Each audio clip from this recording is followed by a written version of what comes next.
You'll have to excuse Jeff tonight. We went to Red Lobster for dinner, and the waiter brought the Cheddar Bay biscuits by to the table.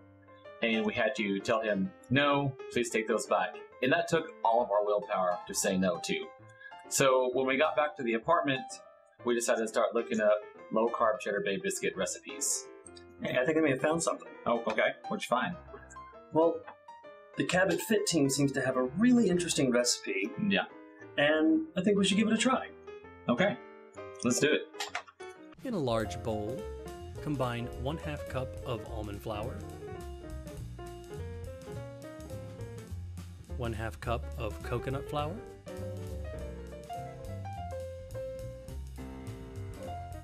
1 teaspoon of garlic powder,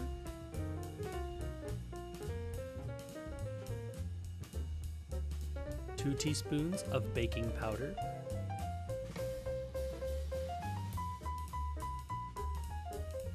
1/2 teaspoon of salt,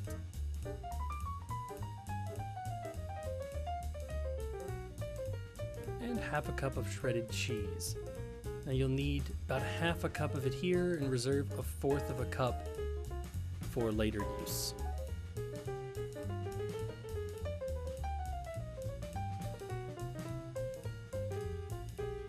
Now mix all of those together.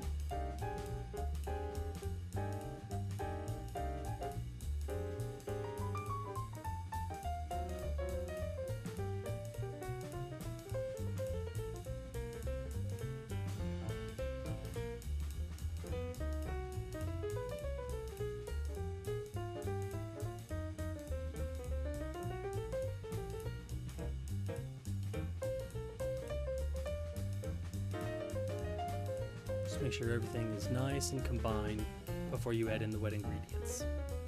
For the wet ingredients, you will need to add 1/4 cup of melted butter,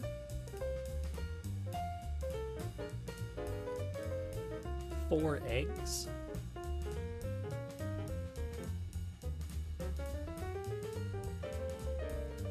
and 3/4 cup of sour cream.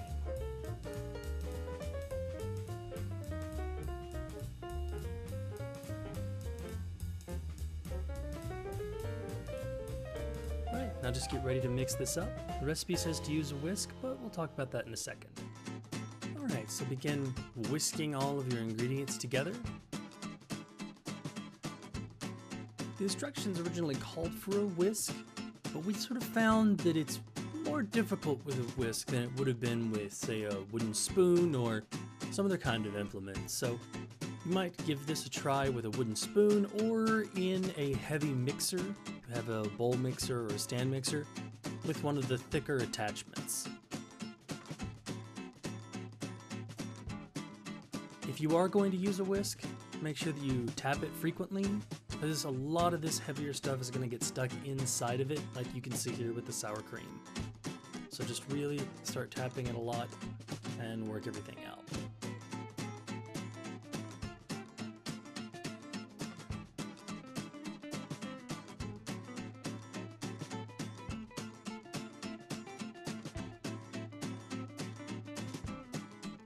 It does make a very thick batter, so it will be a little difficult to use.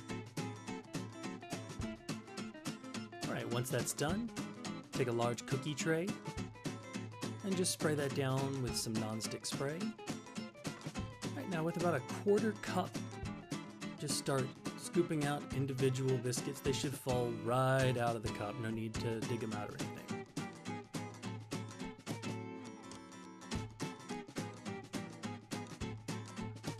Now once that's done, go ahead and take the rest of that cheese and just start sprinkling it on.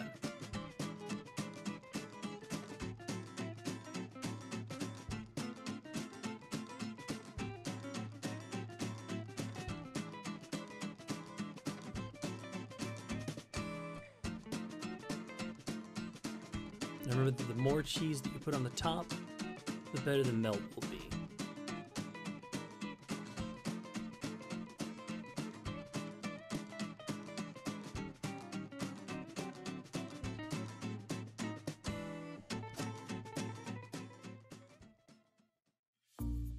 Once they're ready, just go ahead and pop them in a 350-degree oven for for about 25 minutes, 30 minutes, depending on how thick they are.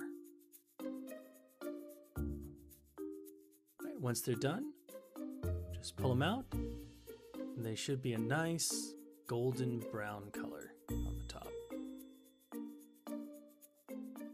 So, these are looking pretty awesome. They smell great too. Yeah. Yes. So, shall we? Yeah, let's dig in.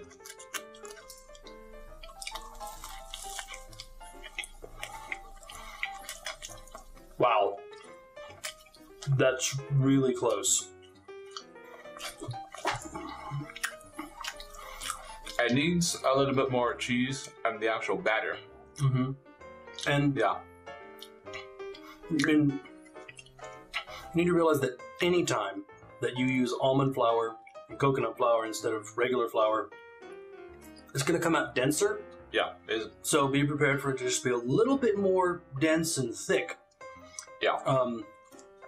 Than normal. Maybe a little more baking powder would give it a little more fluff, but let's just get ready for it to be a little more dense and less fluffy, but it does have that taste. It does have the cheddar biscuit flavor. Mm-hmm. So my only complaint about it is that it just needs a little bit more cheese in the actual middle as opposed to sprinkled on top. Yeah, and that's easily remedied. Yeah. So there you go. Adapt it to your specifications, however you want it. And I think we've got a winner here. Yeah. You can check out the link to their website in the comment section down below in the description. And I think that's everything we got today.